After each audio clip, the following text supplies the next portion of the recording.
இப்ப 11ஆம் கேள்வியை பாருங்க. என்னவா? ஏபிசி ஆனது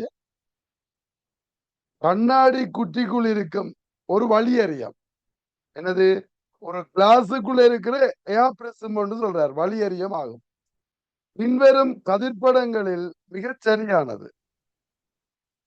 இப்ப ஒரு கிளாஸ் பிளாக்குக்குள்ள கண்ணாடி குற்றி ஒன்றுக்குள்ள ஒரு வழி அறியம் இருக்குது. இது பிரிசம், இதுக்குள்ள இருக்கிறது வழி. இப்ப இதுக்குரிய சரியான கதிர்படம் எதுன்னு கேட்கிறார். ரேடாகிரத்துல கரெக்ட் ஆனது தான் கேள்வி. இப்ப ரெண்டு பேரும் இப்ப இங்க இருந்து ஒரு ரே வந்து படுது. இது பட்டா இப்ப கண்ணாடியில இருந்து கிளாஸ்ல இருந்து யாருக்கு போகுது? இப்ப கண்ணாடியில இருந்து வலிக்கு போகைக்குள்ள என்ன செய்யும்? செவ்வனை நோக்கி முறியும், செவ்வனை விலத்தி முறியும். Bends away from the normal. இப்படி போக வேண்டியது இப்படி முறியும் இல்லையா? அதன்படி முதல்ல எதாவது வராது. ஃபர்ஸ்ட் ஒன் வராது, செகண்ட் ஒன் வராது, ஃபோர்த் ஒன் வராது. ஓகே இல்ல? First one, second one, fourth one வராது. அதுக்கு பிறகு இப்ப தேர்ட் ஒன் வரணும் அல்லது ஃபிஃப்த் ஒன் வரணும். இப்ப ஃபிஃப்த் ஒன் வராது. ஏன்? இது இப்ப இதுல போக வேண்டியது என்னன்னு போகும்? நார்மல் இப்படி வரும். நார்மலை நோக்கி வரணும் இல்ல? இப்ப இது ஒரு நாளும் விலத்தி முடியாது. இங்க சர்ஃபஸோட போயிடாது. இப்ப இருக்கிறதுக்குள்ள சரியான டயக்ராம் எது? Third one.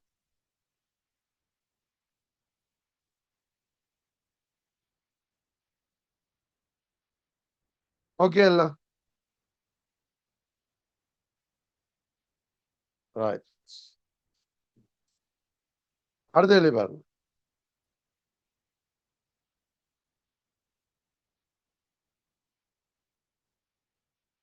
கொஸ்டின் நம்பர் 12 பாருங்க. என்னவா?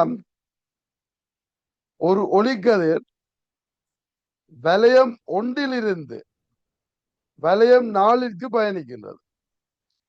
1, 2, 3, 4 என் முழுமையான முறிவு சுட்டிகள் முறையே N0 அப்படின்னு தந்திருக்கார். So 4 medium தந்திருக்கார். அதுதான் வலயம் 1, வலயம் 2 சொல்றார்.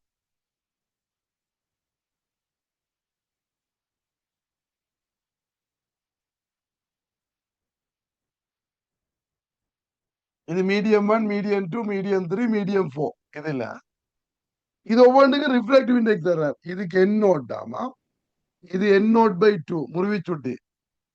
அடுத்ததுக்கு N0/6, அடுத்து N0/8.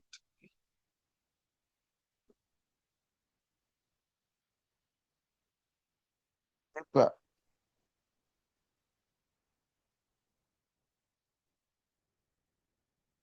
வளையம் 4ற்குள் உட்செல்லல் உட்செல்வதை மட்டுமட்டாக தவிர்ப்பதற்கு கோணம் தீட்டாவின் பெருமானமாக இருக்க வேண்டியது. எனது இப்ப இந்த ஊடகம் 4க்குள்ள போறத மட்டுமட்ட தடுக்கணுமா?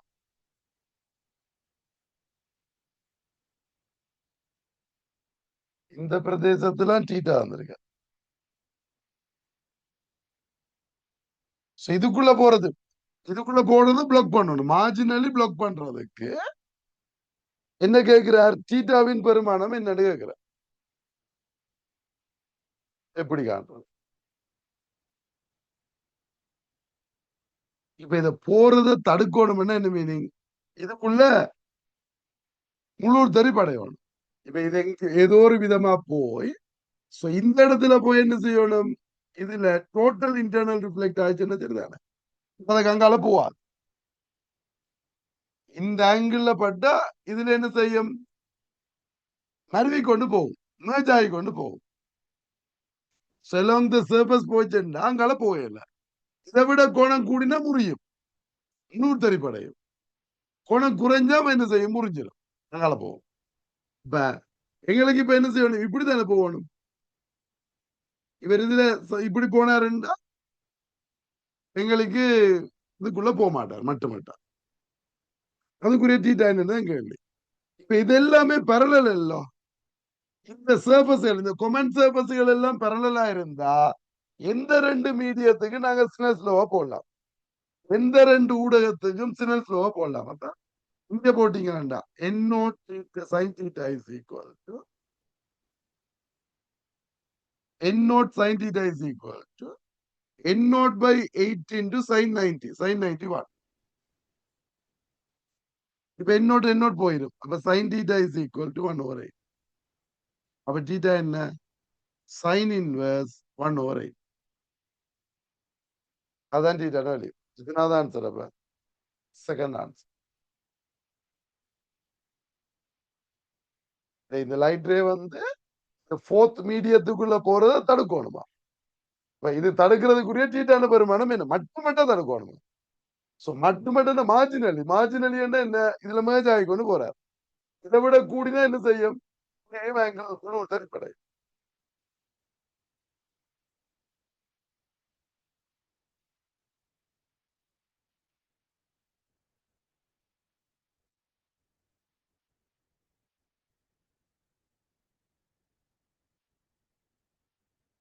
ஓகே,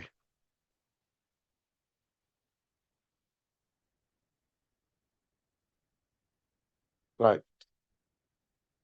13th கொஸ்டின் பாருங்க. என்னவாம், பொருள் ஒன்றை ஒரு ஒற்றை குவிவில்லையின் முன் வைத்து எதிர்பக்கத்தில் வைக்கப்பட்டுள்ள திரையில் பொருளின் உண்மையான தலைகீழ் பிம்பம் பெற்றுக் கொள்ளப்படுகின்றது. ஒரு குவிவில்லைக்கு முன்னால வச்சோன்னா ஒரு சிங்கிள் ஒரு கன்வெக்ஸ் லென்ஸுக்கு முன்னால ஆப்ஜெக்ட வச்சா ஸ்கிரீன்ல வருகுதாமா, திரையில தலைகீழான பிம்பம், இன்வெர்டட் இமேஜ் ஒன்று கிடைக்குதாமா. ஓகே, பிம்பத்தின் உயரம் h',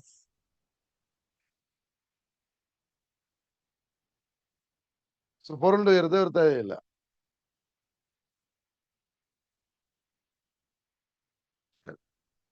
பிம்பத்துரம் v ஆகியவற்றை அளந்து வியின் பெருமனுக்கு எதிராக, எப்படி பிம்ப உயரம் h' மற்றும் பிம்பத்துரம் v ஆகியவற்றை அளக்கிறார். அப்ப இந்த h'-க்கும் v-க்கும்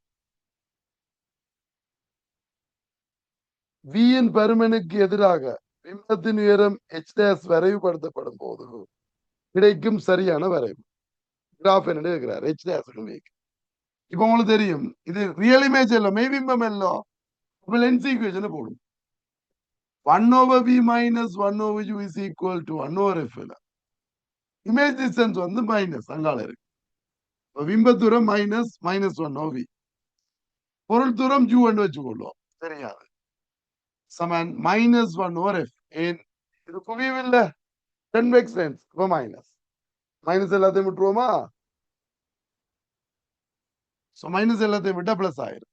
இப்ப எல்லாத்தையும் v ஆல பெருக்கி விடுங்க, v ஆல பெருக்கணும் 1 plus v/u is equal to v/f. இப்ப இந்த v/u என்னதுக்கு ஈக்குவல் சொல்லுங்க. அப்ப h'/h is equal to v/f minus 1. h' தான் y h வைக்கப்படும். அப்ப இந்த h அங்கோட்டு போயிருக்கணும், h அங்கோட்டு போயிட்டா h' is equal to h/f into v minus h. அப்ப இது y axisல இருக்குது, இது x axisல இருக்கு. அப்ப y is equal to mx minus c. அப்ப y is equal to mx minus c என்ன எப்படி வருங்களா, இங்க v யும் இங்க h' வச்சா mx minus c இப்படி வரும் இல்லையா. இங்கிட்ட வரல, இல்ல கீழே தேவையில்லையே. அப்ப எத்தனாவது கிராஃப், தேர்ட் ஆன்சர்.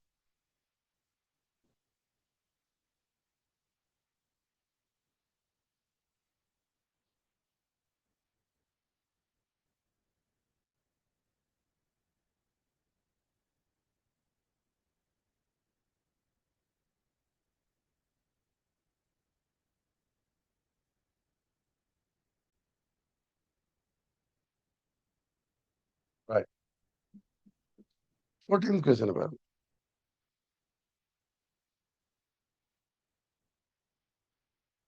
என்னவா?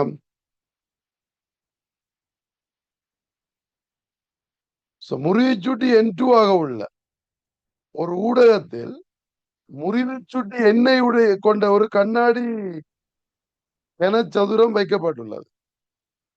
Right. இப்ப ரிஃப்ராக்டிவ் இண்டெக்ஸ் என்ன உள்ள மீடியத்தில் ஒரு கிளாஸ் பிளாக் ஒன்று வச்சுக்க, അതിന്റെ ரிஃப்ராக்டிவ் இண்டெக்ஸ் N1, வெளியால N2. இப்ப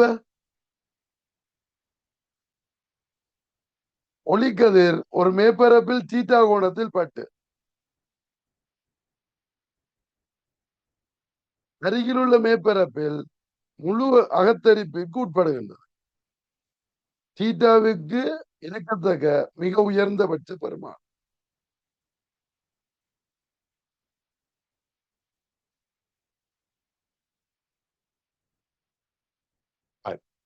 இப்ப இந்த தீட்டாண்ட மேக்சிமம் வேல்யூ என்னன்னா கேட்கிறார், உயர்ந்தபட்ச பெருமாள். இப்ப உங்களுக்கு தெரியும் இரண்டு, இது தீட்டாண்டா இதுக்கு ஒரு கோணம் பெருமில்ல, ஆங்கிள் பெருமில்ல, இவர் இது அல்பான்னு சொல்லிட்டார். இப்ப இது 90 மைனஸ் அல்பா. இப்ப இந்த தீட்டா கூட கூட இந்த அல்பா குறையும். ஏன்? தீட்டா கூடினா இது கூடும், இது கூடி இது என்ன செய்யும்? குறையும். எது வரைக்கும் குறையலாம்? ஏன்? இந்த செகண்ட் பேஸ்ல அட்ஜசன்ட் ஸ்பேஸ்ல என்ன செய்யணும்? அருகில் உள்ள இந்த முகத்தில் என்ன செய்யணும்? முழு அத்தரிப்பு அடையணும். அருகில் உள்ள மேற்பரப்பில் முழு அத்தரிப்புக்கு உட்படுகின்றது. இப்ப இதுல டோட்டல் இன்டர்னல் ரிஃப்ளெக்ஷன் நடக்கணும்டா இந்த அல்பா சியை விட கூடவா இருக்கும்.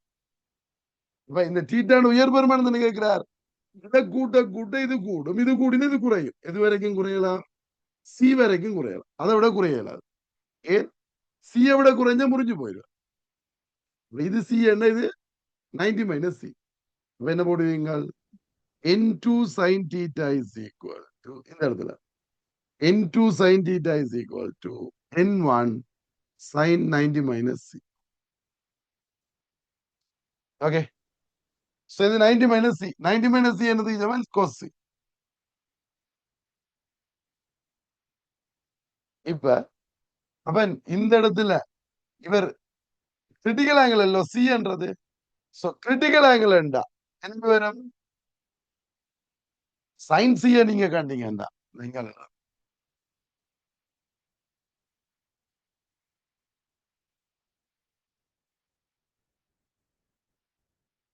கிரிட்டிக்கல் ஆங்கிள் காணணும், அவதி கோணம் காணணும்டா இப்படி போற நேரம்.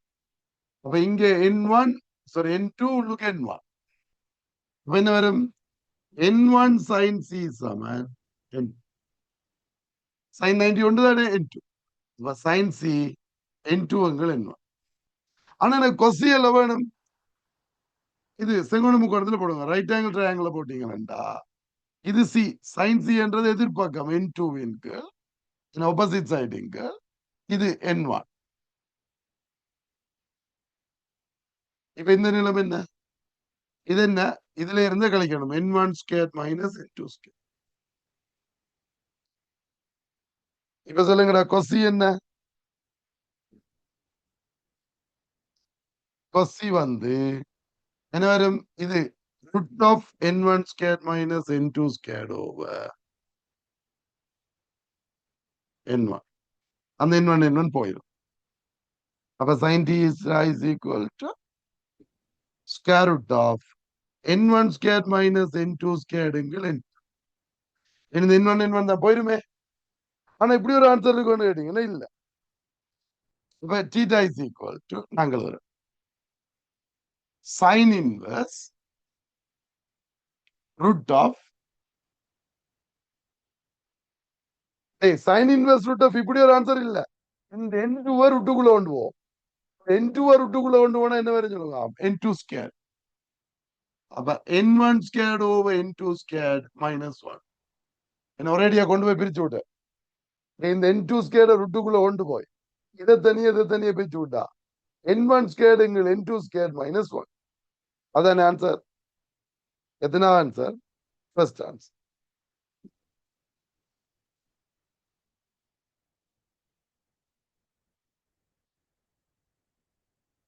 ஓகே இல்ல?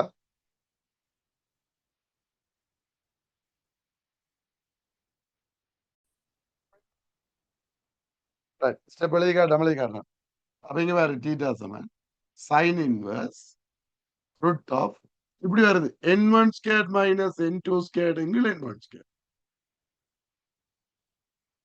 இந்த வெளியால இருக்கிற ருட்டுக்குள்ள கொண்டு போனா ஸ்கேர் ஆகும். தனித்தனியா பிரிக்கலாம். n1 ஸ்கேர் இதையும் n1 ஸ்கேர் இதையும் பிரிச்சா சரி n2 ஸ்கேர். சேர்ந்த ஆன்சர் வந்தோம்.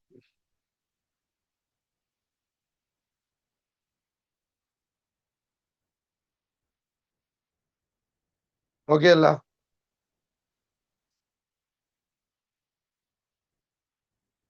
ரைட்.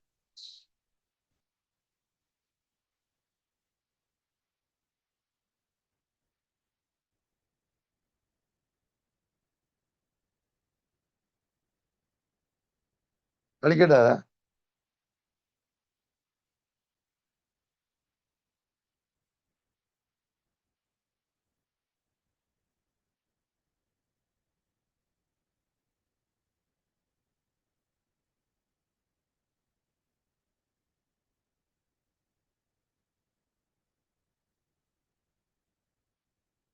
பதினஞ்சாம் கழிப்பா என்னவா? குவிவு வில்லையால் ஏற்படுத்தப்படும் ஏகபரிமாண உருப்பெருக்கம் கேபிட்டல் M உண்மை பிம்பத்தூரம் V உடன் மாறுபடும் விதம் வரைவில் காட்டப்பட்டுள்ளது. பொருள் தூரம் 20 சென்டிமீட்டர் ஆகும் போது வில்லையிலிருந்து பிம்பத்திற்கான தூரம் யாது?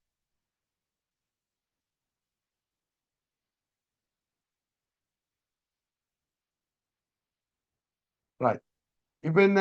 குவிவு வில்லை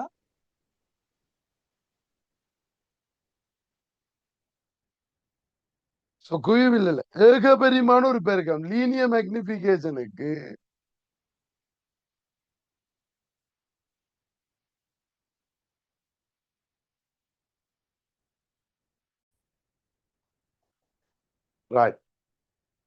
இப்ப என்ன சொல்லிட்டார்? லீனியர் மேக்னிபிகேஷன் கேபிட்டல் M ஆம். உண்மை பிம்ப தூரம் ஏண்டா ரியல் இமேஜுக்கு தான் கேட்கிறார். இப்ப ரியல் இமேஜ் இங்க இருக்குண்டா விக்கும் எம்முக்கும் கேட்கிறார். இப்ப ரிலேஷன்ஷிப் என்னன்னு வரும்? So 1 over V minus 1 over U is equal to 1 over F minus 1 over V minus 1 over U is equal to minus 1 over F. இப்ப மைனஸ் எல்லாத்தையும் விட்டுரும். So V ஆல பெருக்குங்க 1 plus V over U is equal to V over F. அப்ப இது M is equal to 1 over F into V minus 1. Right. So இவர் வந்து ஒரே கான்செப்ட்ல ரெண்டு கேள்வி போட்டுட்டாரு இல்லையா? So முதல்ல ஒரு கேள்வி இது ஒரு கேள்வி. ஃபர்ஸ்ட் பேப்பர்ல அப்படி வராது. ஒரே கான்செப்ட்ல ரெண்டு கேள்வி போட்டிருக்காரு. Right. இப்ப இந்த கிராஃப் தான் வந்திருக்காரு உங்களுக்கு. இவர் என்ன கேட்கிறார்? பொருள் தூரம் 20 சென்டிமீட்டர் ஆகும் போது வில்லையிலிருந்து பிம்பத்துக்கான தூரம். ஓகே. இப்ப இது என்ன குவிய நிலம் என்ன சொல்லுமா? இந்த லென்ஸின் போக்கல் லென்த் என்ன? இது இந்த கிரேடியன் படித்திறன் எடுப்பீங்க. சோ வரைபிண்ட படித்திறன் என்ன வருது?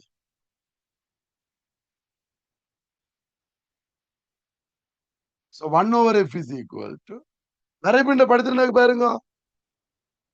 வரைபிண்ட கிரேடியன் என்று வருது இப்படி இருக்கு.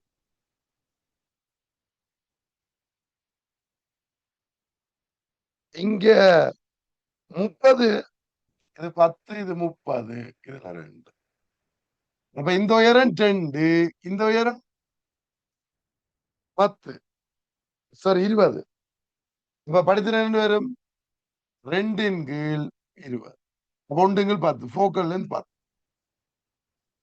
அடே போக்கல் லென்த் 10 குவிய நீளம் 10 20 சென்டிமீட்டர்ல வைக்க கேட்கிறார். 20ன்றது 2f. 2fல வச்ச பிம்பம் அங்க வரும், 2fல வரும். அப்ப பிம்ப தூரம் எவ்வளவு?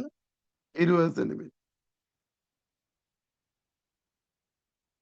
விளங்கிச்சா? இந்த கிராஃபின் படி இது இந்த படித்திறன்றது 1/f இல்லையா? சோ 1/f வந்து என்ன? 2/20. அதுல இருந்து போக்கல் லென்த் புதிய நீளம் 10 வந்துருக்கு. இப்ப இவர் பொருள் தூரம் 20க்குரிய பிம்ப தூரம் தானே கேட்கிறார். அப்ப 20ன்றது 2f. 2fல வச்சா என்ன நடக்கும்? 2fல பிம்பம் வரும். அப்ப பிம்ப தூரம் 20. நான்காவது விடை.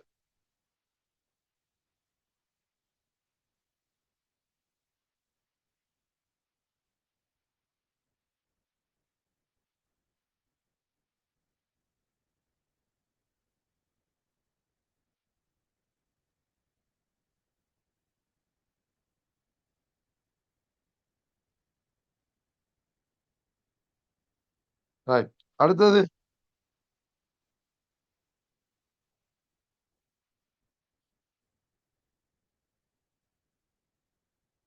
ரைட். ஒரு ஆள் கேக்குது நேரடி எம்ஓவி போட்டு காணலாம்டா. எம் தெரியாதேடா.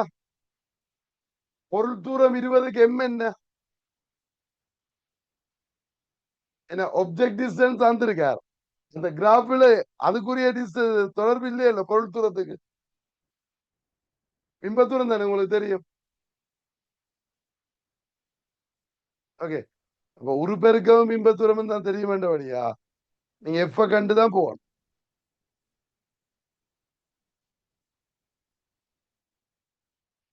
ரைட். 16ஆம் கேள்வி. என்னவா? அரியக்கோணம் 30 பாகை ஆக உள்ள அரியத்தில் படத்தில் காட்டப்பட்டுள்ளபடி 60 பாகை படுகோணத்துடன் ஒரு ஒளிக்கதிர் படுகின்றது. ஒளிக்கதிரின் மொத்த விலகல் 30 பாகை எனில் அரியமாக்கப்பட்டுள்ள திரவியத்தின் முறிவுச்சுட்டு யார்?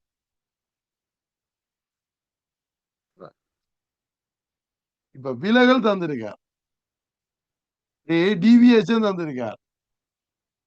அரிய கோணம் பிரிசம் ஆங்கிள் வந்து 30, இதுல படுகோணம் 60 காட்டியிருக்கார் டயகிரத்துல. மொத்த விலகல் கோணம் 30.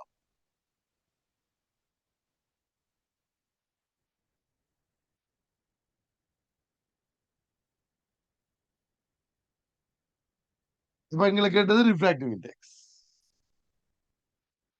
எப்படி காண்றது?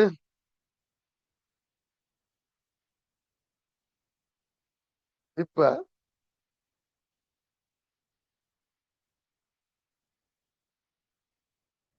எனக்கு I2 கண்டுபிடிக்கும்.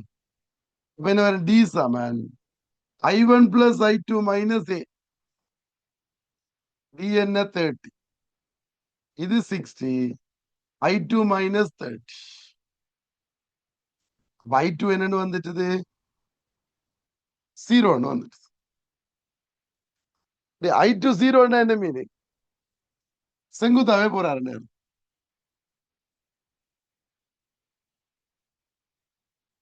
அப்ப இதுல போக வேண்டியவர் இதுல இப்படியே செங்குத்தா போற.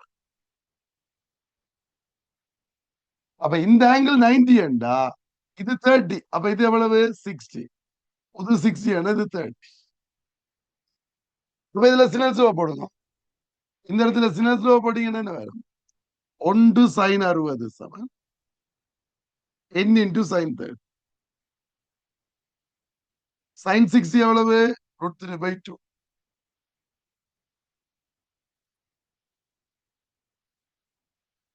n into இது half.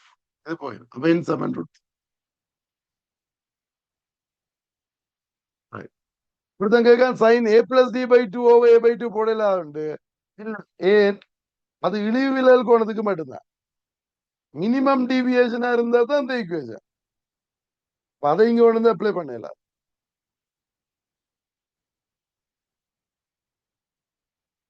ஓகே. இது மினிமம் டிவியேஷன் வந்ததோ இல்ல, இழிவு விலகல் கோணத்துக்கு மட்டும்தான் அது.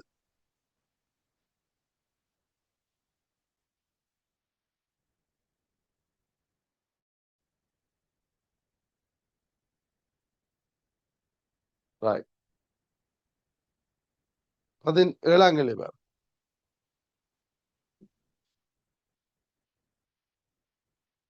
என்னவாம்? ஒரு துணிக்கை ஒரு நேர்கோட்டின் வழியே எளிமையா இசையக்கத்தில் உள்ளது. சமநிலை தானத்தில் இருந்து துணிக்கைக்கான தூரங்கள் x1 மற்றும் x2 ஆக இருக்கும் போது துணிக்கையின் வேகங்கள் முறையே v1 v2 ஆகும். எனின் அவ்வியக்கத்தின் அலைவு காலம் t ஆனது.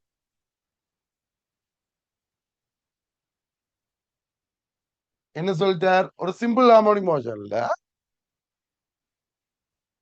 சமநிலை தானம் இது ஈக்குவிலிபிரியம் பொசிஷன்ல இருந்து x1 தூரத்துல கதி தந்திருக்க v1 ஆமா, x2 தூரத்துல கதி தந்திருக்க v2 ஆமா. அப்படி என்றா v1 v2 ஆகும். அவை அலைவு காலம் உங்களுக்கு ஞாபகம் இருக்கும். எங்கிட்ட ஜேவி எக்ஸாம்ல நாங்க இந்த கேள்வி செய்தாங்க. ஞாபகம் இருக்காது? செய்தாங்களாடா? ரைட். சோ இது x1ல v1, x2ல v2 என்றா என்ன கேட்டவர்? அலைவு காலம் டைம் பீரியட் என்று கேட்கிறார். எப்படி காண்றது? இப்ப எங்களுக்கு விக்கு தொடர்பு இருக்குன்னு கேட்டீங்கன்னா v squared is equal to omega squared into a squared minus x squared. இப்ப v1க்கு போட்டீங்கன்னா v1 squared is equal to omega squared into a squared minus x1 squared. அந்த v2க்கு போட்டீங்கன்னா omega squared into x squared minus x2 squared. a என்றது வீச்சம் amplitude. இப்ப ஒண்ணுல இருந்து கழிச்சு விடுங்க. ஏன் a வேணாமே இதை கழிச்சு விடுங்க. அப்ப v1 squared minus v2 squared is equal to omega squared காமனா எடுத்தா இதுல இருந்து கழிக்க a squared a squared போயிடும். கழிக்க இது பிளஸ் ஆயிடும். அப்ப x2 squared minus x1 squared. அப்ப omega squared என்ன? v1 squared minus v2 squared over x2 squared minus x1 squared. அதுக்கு ரூட் எடுத்து விட்டீங்கன்னா ஒமேகா.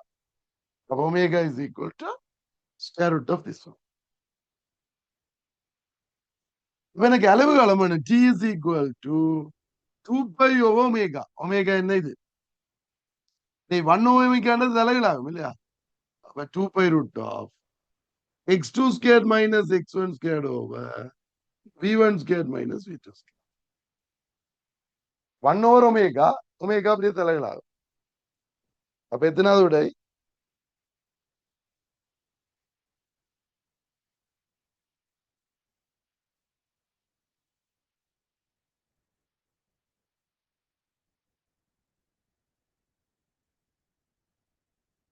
ஃபிஃப்த் ஆன்சர் இல்லையா?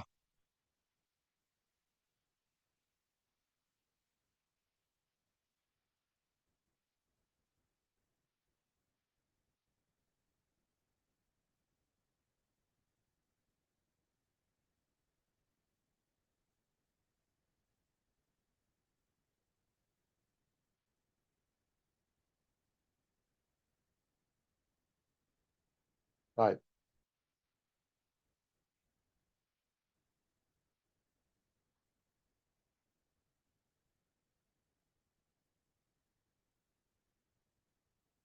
பதினெட்டாம் பாருங்க.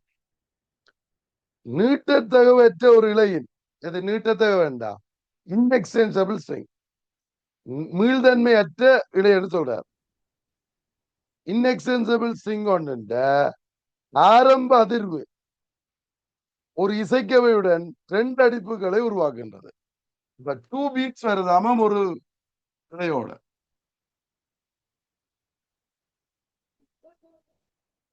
ஆரம்ப அதிர்வு இசைக்கவையுடன் 2 அடிப்புகள் கொடுக்குது. அப்ப இது எஃப்ண்டா இது 2 பி இது 2 கிடையில வித்தியாசம் 2. பவுண்டில் எஃப் மைனஸ் 2 இருக்கலாம் அல்லது எஃப் பிளஸ் 2 இருக்கலாம். பிறகு இழையின் இழுவை 20 வீதத்தால் அதிகரிக்கும் போது இழை இசைக்கவையுடன் பறிவடைகின்றது.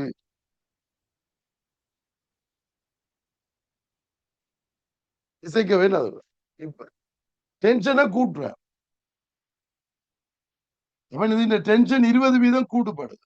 முதல்ல டி என்றா இப்ப 20% கூட்டினா எப்படி 100 120 தென் 40 இப்ப இருக்கிற டென்ஷன் அதாவது 1.2 டி.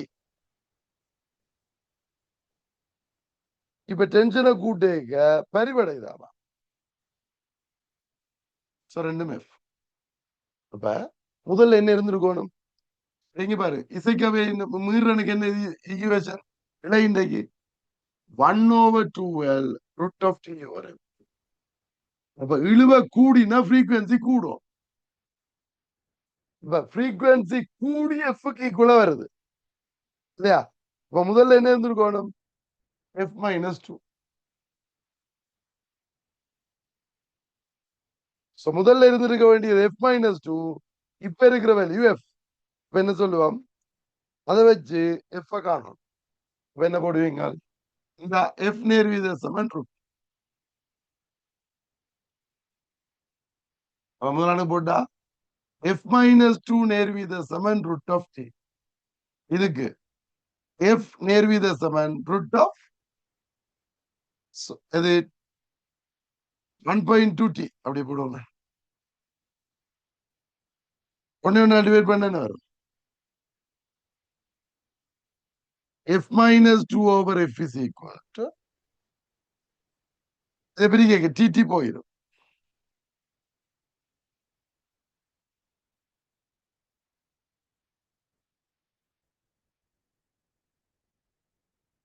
முதல்ல இந்த f கண்டா என்ன வரும் நல்லா இல்லையா?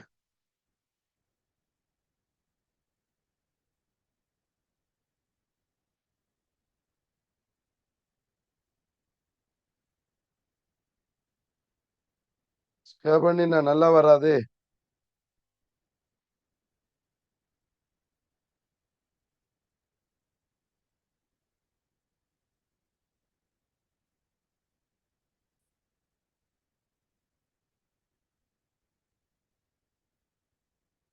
ஒன் 1.2க்கு என்ன அப்ராக்சிமேட் வேல்யூ அப்ப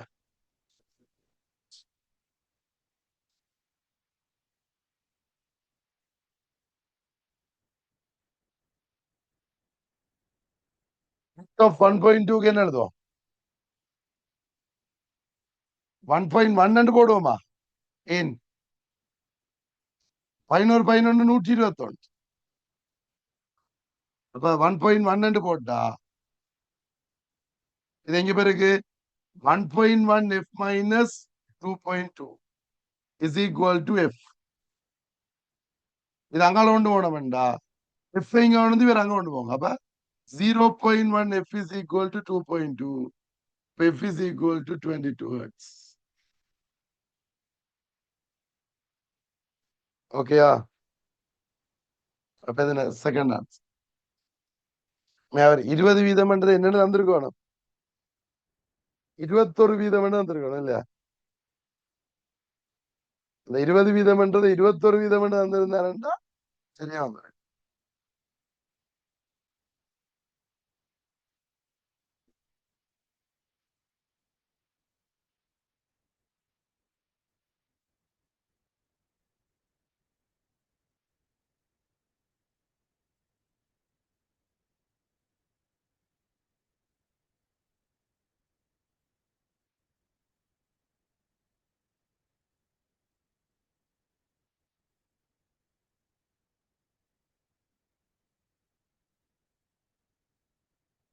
ரைட்.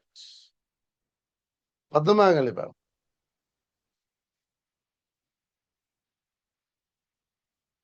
என்னவாம் இலை ஏயின் ஓரலகு நீளத்தின் திணிவு 4 mm. இலை பியின் ஓரலகு நீளத்தின் திணிவு 9 mm ஆகும். இவ்விரு இலைகளின் சமநீளங்கள் சம இழுவைக்குட்படுத்தப்பட்டு 2 இலைகளும் ஒரே அதிர்வெண்ணில் அதிர வைக்கப்படும் போது இலைகள் அதிரும் விதம் எச்சோடிகளினால் சரியாக காட்டப்படும். என்னது ஸ்ட்ரிங் ஏக்கும் பிக்கும் ரெண்டுலையும் மாஸ் பர் யூனிட் லென்த் அலகு நீள திணிவு வந்து ஏக்கு 4 mm, பிக்கு 9 mm. அவ்விழைகளின் சமநீளங்கள் சம இழுவைக்கு உட்படுத்தப்படுது. ஒரே அதிர்வெண்ல அதிர்வணும். இப்ப எஃப்க்கு ஈக்குவேஷன் போட்டா என்ன வரும்? 1/12 root of t over m.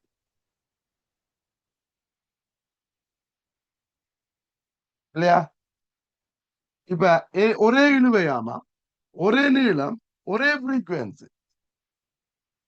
F மாறக்கூடாது, டி மாறக்கூடாது, எல் மாறக்கூடாது. என்ன நடக்கும்? இந்த எம்முக்கு ஏத்த மாதிரி இதுல நம்பர் ஆஃப் ரூட்ஸ் வந்து மாறப்போகுது, தடங்கள் எண்ணிக்கை மாறப்போகுது. இல்ல சமனா இருக்கல அது. இப்ப இந்த எண் இது கூடுதலுக்கு ஏத்த மாதிரி இது மாறப்போகுது. இப்ப இதுல 4m வரைக்கும் அந்த எண்ணுக்கு ஒரு வெளி வருமല്ലോ, எஃப் இஸ் ஈக்குவல். இப்ப முதல் அடிப்படை எம்ஆருக்கு அடிப்படை வைங்க. இதுல 4m வரைக்கும் நடக்கும்.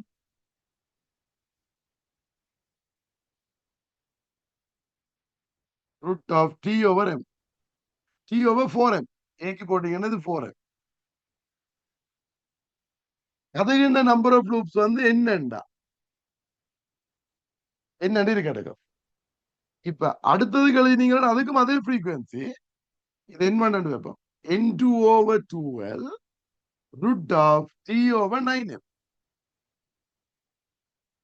இப்ப இது ரெண்டும் ஈக்குவலா வரும். இப்ப ரெண்டும் ஈக்குவலா வரணும் வேண்டாம். இந்த n1 இந்த வேல்யூ என்ன, n2 இந்த வேல்யூ என்ன, அதுல இந்த 2 வெட்டு போடணும் இல்லையா? நான் எப்படி செய்வோமா, இந்த 4 வழியால வந்தா 2, அப்ப n1/2ம் n2/3ம் ஈக்குவல். மிச்சம் ஈக்குவல். இந்த 4 வழியால வந்தா 2, அப்ப n1/2. இந்த 9 வழியால வந்தா 3, n2/3. இப்ப n1/2ம் n2/3ம் ஈக்குவல். இப்ப n1க்கு n2 என்ற ரேஷியோ என்ன, 2/3.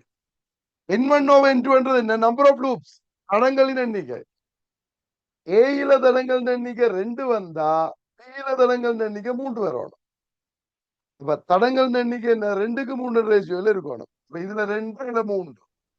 இப்படி என்ன இந்த இது வரும், ஆன்சர் இது டி என்ற செகண்ட் ஆன்சர்.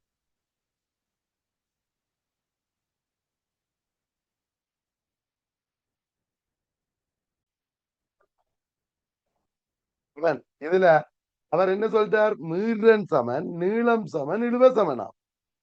இது அடிப்படை மீறனுக்கு தானே இது. இப்ப அடிப்படை மீறன் ஒரு நாளும் சமனா இருக்கலாது. ஏன் எம் மாறுனா ரெண்டுக்கு மாறும், மிச்சம் எல்லாம் சமன் வழியா. அப்ப நான் என்ன, இதுல நம்பர் ஆஃப் லூப் என் வரணும். அப்ப என் தடங்கள் வந்துச்சேன்டா என்ன வரும், n/12 root of t over m வரும். என் தடங்கள் வந்தா என் அடிப்படை மீறனுக்கு தான் 1/12 root of t over m. அது ஒரு தடம் இருக்கே உண்டு, ஒரு தடம் இருக்கே ஒன்று வரும். இப்ப 2 தடம் இருந்துச்சுன்னா என்ன வரும், 2/12 into root of t over m வரும். எத்தனை தடம் இருக்கோ, நம்பர் ஆஃப் லூப்ஸ் எத்தனை இருக்கோ அது இதுல வரும். என் தடம் இருந்தா என்னன்னு வரும். ஒரு தடம் இருந்தா 1, 2 தடம் இருந்தா 2, 3 தடம் இருந்தா 3. அது நம்பர்.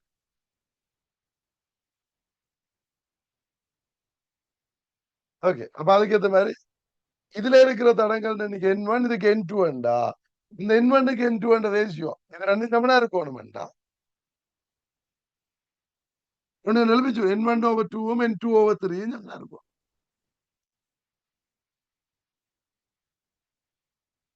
ஓகே, நீங்க இந்த ரேஷியோ காண்ற இல்ல இதை சாப்படுத்தி ரேஷியோ கண்டாலும் சரி. அப்படி n1/12 into root of 3 over 4m, n2/12 into root of 3 over 9m equal. இந்த tm 12 போயிரும். இது n1/2, இது n2/3. அதாவது சாப்படுத்தினா சரி.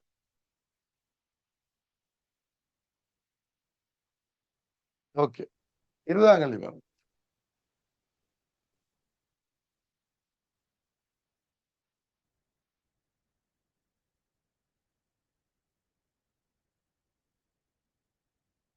என்னவாம்?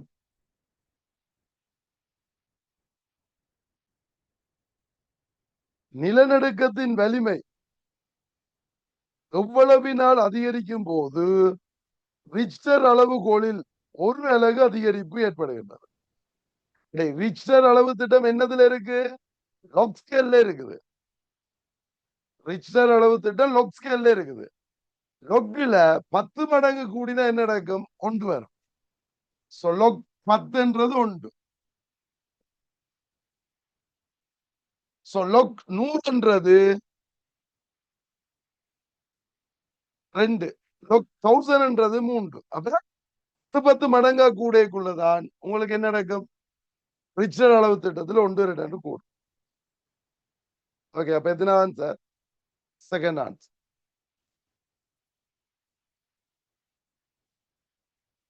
ரைட். ஒரு ஆள் கேக்குது, இந்த பேப்பர்ல வர்றதா ஃபைனல் மாடலுக்கு வருமாண்டா? அப்படியெல்லாம் இல்ல. அவர் ஜஸ்ட் ஒரு ஐடியா. இப்ப நாங்கள் மாடல் பேப்பர் எப்படி எழுதுறோமோ அதே மாதிரி அவர் ப்ரொஃபசர் ஒரு மாடல் பேப்பர் எழுதியிருக்காரு, அவ்வளவுதான். இதுல வர்ற கேள்விக்கும் ஃபைனல் வர்றதுக்கும் சம்பந்தம் இல்லை. ஜஸ்ட் ஒரு கெஸ்ஸிங், அவருடைய கெஸ்ஸிங். ஓகே, சோ வரலாம், அவர் கெஸ் பண்றதும் வரலாம், நாங்கள் கெஸ் பண்றதும் வரலாம். எல்லாத்துக்கும் என்ன பெர்சன்டேஜா? கட்டாயம் இல்ல.